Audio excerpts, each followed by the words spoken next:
Hi, everybody. Welcome back to another special report of Cannabis Coast to Coast News. I'm PCMTV founder Jimmy Young, and I'm so happy to have a new person. Perhaps we believe he's going to join the Cannabis Coast to Coast News team as a correspondent from the great state of Illinois. Mark, the Chcago clone guy, is with me. Mark, thank you so much for joining me today. Thank you so much for having me, Jimmy. It's a pleasure to be here.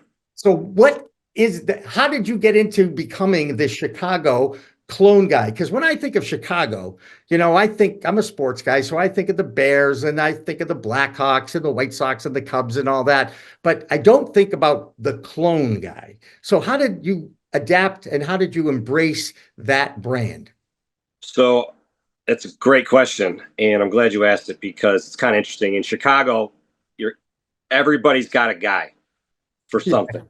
Yeah. And this probably goes for the East Coast, the West Coast, but I think Chicago maybe more so. But it's probably everywhere. Everybody's got a guy. So in Chicagoland, you got your pizza guy, you got your mechanic guy, you got your guy, you got your plug guy, whatever it is. So everybody grows cannabis, everybody's growing cannabis, but I wanted to do something different, and clones aren't new.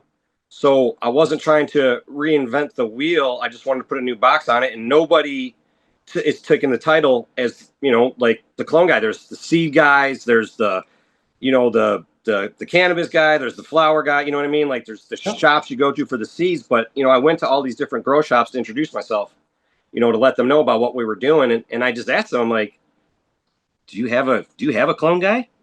Simply put. And all of them said, no, I don't. But they all had genetic companies coming in, with tons of seeds. Right. So I just said, you know what? Everybody's got a guy for everything. And I'm the guy that people would come to when they needed a guy for something. Because I always had a guy. So I'm like, I'm going to be the clone guy. So I just took it and I just owned it as myself. And I kind of turned it into a brand in Chicago a little bit. And, here we are, in the clone camper right now, getting ready for the clone facility. But yeah, I kind of just wanted to be that guy, because everybody's got, a guy for whatever the best service or product is. And, that's what I wanted to do was be but simple. So explain, you already mentioned genetics, and it took me a few interviews to realize that actually those are seeds. Okay. Well, yeah. That's pretty much right. And every seed has a different makeup with the different cannabinoids and terpenes and all the magic that makes the effect of the plant. Yes. The difference between and of course you now have, yes, I was going to say there's now something moving and alive over your shoulder. And that's your cat. What's your cat's name? Bird. Bird the cat. Well, that makes a lot of sense. And you told me it was a Maine Coon cat. Is that what you said? Yes. Well, that's my second home, the great state of Maine. I'm a native. Beautiful state. Beautiful state. Yes, it is, absolutely. But let's go back to clones versus seed germination.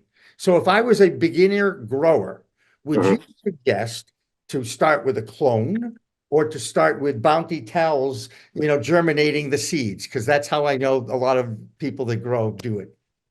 Honestly, if I was going to do it all over again, I would probably do both at the same time. Why? Just because, like, there's no wrong way to do it. And I know people that love seeds, that love popping seeds and, and whatnot. They love the variety. They love to have all the different genetics lined up. You know what I mean? So it's just, I can pop this, I can pop this, and they can do a bunch of things. And it's the challenge. So I think part of the challenge of the process is intriguing to people and addicting. So as like, being, having green thumbs, we like to see things grow. And when we get to literally see the seed pop and then to be alive, to us, it's like, ooh, it's alive. So that's why I think people like it. So now that being said, the living thing, like a baby, the baby changes every day. So you look at your seed, it's a living thing. You see, oh, look, it's opened up. I was trying not to call it like a baby. I was trying not to, but you did. Okay, I can make that analogy. It's my freaking. Absolutely. I was trying. So go ahead, explain more and the benefits of clones versus the seed germination. You say do them both. Yeah, do them both if you want to, and then pick what you like better. There's pros and cons. So one of the biggest, I'm going to go with the cons first because, like, everybody's going to say the cons first. The negative always goes faster. Negative news travels faster than the good news. Well, that's So why, you know, the saying in news, if it bleeds, it leads. exactly. So I'm going to tell you what people try to complain to me about or tell me when they want to tell me something. It's like, well, Okay. you know, the genetics, they can be dirty and they can have bugs and they could have diseases. And you know what? They are 100% right. All those people that say when you're getting a clone from somebody, like there's a lot of possibility that it has some type of disease, some type of fungus gnat, some type of, you know, HLVD's been huge lately. It could even have fungus gnats like in the root system. It could have powdery mildew on it, which has been huge in Chicagoland, Illinois, the last couple of years. So there's so many things that you can't see that are going to be in that plant. So yes, I think I'm going to tell you to get a clone because I'm the clone guy because I prefer it, but get it from people that are reputable. And if you don't have anybody that's reputable, go get your seed because then you can keep it clean and then you're not going to worry about all the diseases. Now, that being said, though, the seed takes a lot longer. So if you're like knowing what you're doing, the seed's going to add on at least 2 to 4 weeks of time. Whereas if you get a clone, you can just pop that into dirt and it's going to start. You could technically start flowering it right away if you wanted to. I wouldn't do that, but like you want to wait a week or two. But the clone is going to be a much faster time for you. So like, and at the end of the day, every single commercial facility does clones. There might be a few in the world that do seeds. I don't know about them, but they all do clones. Interesting. Very good. And there's even more reasons why. There's even more reasons why because the clone is always the same genetic. So when you have a seed, you get a pack of 10 seeds. They can all like people. They're going to be different. Some are going to be short. Some are going to be fat. Some are going to be stinky. Some are going to be smell nice. Some are going to be ugly, pretty. It's just how it is. It's life. So some are going to yield more. Some are going to yield less. Yep. Some might herm. That's how it goes. But with the clone, when I buy clones, I buy them from reputable sources that have already been proven. Gotcha. So when I replicate that and we supply it to people, we know it's going to be the same consistent every single time for the grower. So it's if you want consistency and you want replication and you want quality consistency, you know, you want to get clone, but it's only as good as the person you're getting the clone from. So, you know. Now I'm not allowed to grow because first of all, I recognize it is a living thing. And when I had to put my hibiscus plants down a couple of years ago, it was traumatic for me. It really was. You know, it's like losing your first goldfish, you know? So the thumb is a black thumb. And I'm not allowed to grow anything. Anyway, but that was a great explanation. And I've been to these commercial grow houses that have rows of clones in them. And then I see them all flowering. And the other thing that I learned about growing is the fact that the plant that is the magic plant is the female plant. Absolutely. I mean, yes, absolutely. Which, you know, anyone who's been in a heterosexual relationship, you know, knows that usually it's honeydew or do as I say. You know, this is, you know, she who must be obeyed. The wife's always right. Whatever it takes to create harmonic balance in a relationship. Now, with the plant, the males plants, which are the hemp plants. Am I right about that? For are hemp plants mostly male plants? I've been told that. Is that accurate? That is accurate. You know, I mean, you know, hemp is cannabis though, and that's a confusion too. Yeah.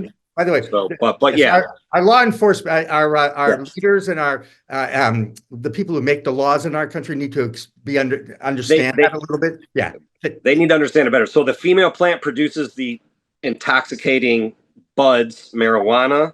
The male plant will produce the hemp non-intoxicating buds, but the male plants do produce buds like the female plant, and you won't notice a difference. Really? So yeah.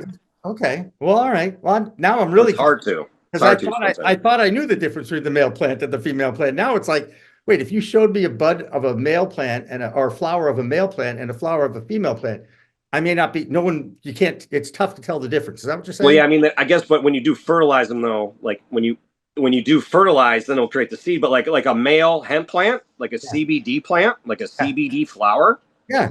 You know, a hemp plant, that's a bud. You know, it's a bud just like the cannabis. Gotcha. Okay. All right. This is good. This is why I love talking to people who understand this stuff, because I'll admit I don't. But I respect those that have the knowledge of it. And of course, if you're in this industry, you really do have to understand. I'm learning every day. I learn so much still. I learn so much every day, you know. Your background is in farming. Am I right? My background is actually technically industrial manufacturing.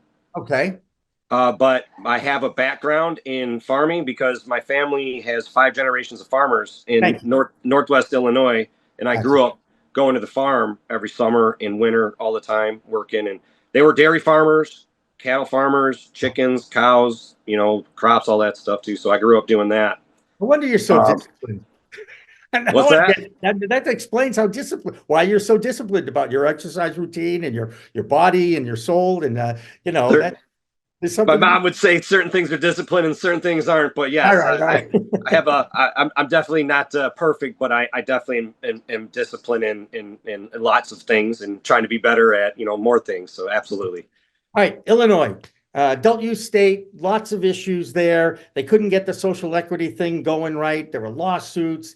Where does it stand now? How is it being viewed amongst those that are in the industry? What are some of the things you'd like to see fixed as far as the industry goes in Illinois?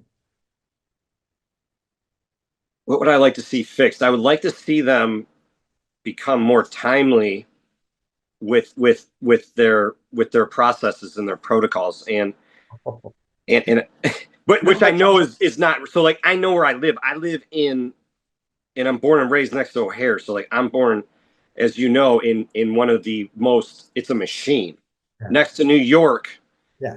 There is not many others in San Francisco, and I've traveled the world, especially United States, everywhere. But to navigate these waters, it's very difficult. But they're trying, but it's so hard. It's very hard because this state is all about the money, and I think all states are about the Money. money. Everything's about money. Come on. Yeah. Yeah. So, the money kind of rules it, but they've held back. So, what I don't like, they've held back a lot of licenses, and they held them back, and then they gave them to insiders.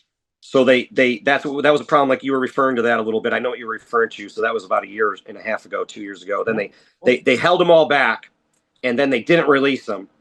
And then when they did release them, they released them to friends of people on the inside. I'm not going to name names because I'm trying to stay somewhat in between. You know what I mean? So it was friends of There's friends. insider trading and insider deals made all the time in our world. It was insider stuff, and it went to the friends of the politicians. At the end of the day, Yep. then they went to them, and then it was so clear that the little guys like us were like, "Hey, that guy was standing behind Pritzker at that meeting, and now he signed up for a permit 3 weeks ago. He's got one. I signed up 3 years ago. Yeah. I spent hundreds of thousands of dollars, and that's part of the problem too. So like, even to apply for a permit, you're in for tens of thousands of dollars, and that's to get like the application Right. beginning. Right. Then it's hundreds of thousands of dollars to like get the application. Then it's millions of dollars to get running, and then that takes years. So that's, to me, I'm from a background of industrial manufacturing, where you need to be like line things up. So like, and there's accountability, and we spend our own money, not other people's money. So I'd like to see them just be more efficient. Like, it's a business, treat it like a business, not a social club. Or the stigma or as a drug. It is a But they know that. And that's why Pritzker and the politicians, the ones that are holding up, like, they're invested in it. Like, Yep. that's what I'm saying. The money, because there's money to be made. So it's like alcohol, but yeah. Right. No, and look, I call it cannabis standard time. It's one step forward, two steps backward, and Yeah. the government, whether it be at the feds or at the state level, doing everything they possibly can to make it as difficult as possible for you to get started to survive. And not only to get started, but like, marijuana is supposed to be legal in the state, and it's not even legal anymore because they just reversed the law that stopped police from searching your car on the odor. Right. They Right. just reversed it back to now they can search your car on the odor of burnt or non-burnt, and the police are supposed to be trained on that. So my question is marijuana legal in Illinois, or are they just trying to generate income? Yeah. You know what I mean? Like, so to me, it Money just is feels the like root. Money is the root of all evil. It's just, like, because you don't, yep. like I said, you can go get Norcos and opioids like Pez, Right. But cannabis is still has a huge stigma about it, and it's been inbred in our society since since prohibition in the 1930s, 1920s. I mean, it's a fascinating time to be in the industry because at least now there's movement towards undoing that prohibition. I'm excited because no matter what I say about what I think the state's going to do, I know what they're going to do. I know what they're going to do. They're going to follow the lead of the new administration and then relax it. However they can make money, however they can regulate it, control it more, and then make more money, because that's what they're going to do. But that's going to be based off what the new administration does. And if the new administration does what everybody thinks they're kind of saying they're doing, is going to be, reschedule within the first 30 to 60 days, like that's going to change a lot of things. But people are saying 30 to 90. I don't know. How about 6 months? That's what I'm hearing. I don't know, and I'm hearing 6 months from the insiders in DC. But again, none of us know when it gets to the level of the government and all the layers. And the story that broke this week about there's a bunch of advocates now going after the DEA to take them out of the process of rescheduling because they've been delaying it. Plus, there's, I believe, some underhanded prohibitionists. I don't want to name names, but everybody knows Sam, and they are definitely trying to fight this process. And it's absurd. It's so stupid. I'm learning about how our government works, though. We all are. You know what I mean? Unfortunately. Yeah, but right. The whole DEA thing, there's going to be a new, I almost want to call it the head of the dragon, but like there's going to be a new leader of the DEA. So like everything they're battling about, it's all talking points and just trying to get followers probably for their social media. But like, because there's going to be a new leader, and that new leader is going to do what Trump and honestly what Kennedy says at the end of the day. It's going to be, and again, never a dull moment in the world of cannabis. And it's one of the reasons why we produce a new show every week. And I look forward to seeing what your insight is on your state of Illinois, as Mark, the clone guy, the Illinois cannabis correspondent for Cannabis Coast to Coast News. Mark, thank you so much for joining us. Looking forward to your reports. I think I messed up. Did you know there's a place that covers all the cannabis news you need? Welcome to Pro Cannabis Media, your go-to for all things cannabis. PCM is the CNBC of weed, bringing you the latest news and talk shows with a twist. We've got 16 state correspondents and multimedia journalists from around the US and Canada. Hey everybody, it's Brandon Jones with Big Green Distribution with the Missouri Cannabis Report. I'm Karen Black from Greenfinger Consulting with the Arizona Cannabis Report. I'm Amy Carter from Michigan Weedsters. Andrew Behringer here reporting from Washington, D.C. Debbie Fazy with the Canadian Toke of the Week. It all started back in 2018 when founder Jimmy Young kicked off the In the Weeds podcast. His mission? Documenting the fight to end cannabis prohibition. Fast forward to today and we've got Cannabis Coast to Coast with Elena Pinto, delivering the nation's only TV-style cannabis news show. Hi everyone, welcome to another edition of Cannabis Coast to Coast, PCMTV's weekly roundup of industry news from California to New York. I'm Elena Pinto. As of August 2024, PCM has racked up over 1.2 million views and 14.5 million impressions on our YouTube channel. With 15,000 subscribers and growing, our reach is spreading like wildfire. PCM's website, YouTube, Rumble, Discord, Roku, Twitch, Spotify, iHeartRadio, Apple Podcasts, and even our very own PCMTV app. Get your cannabis news fix with Pro Cannabis Media. We're here to keep you informed and entertained. Stay tuned and stay lifted.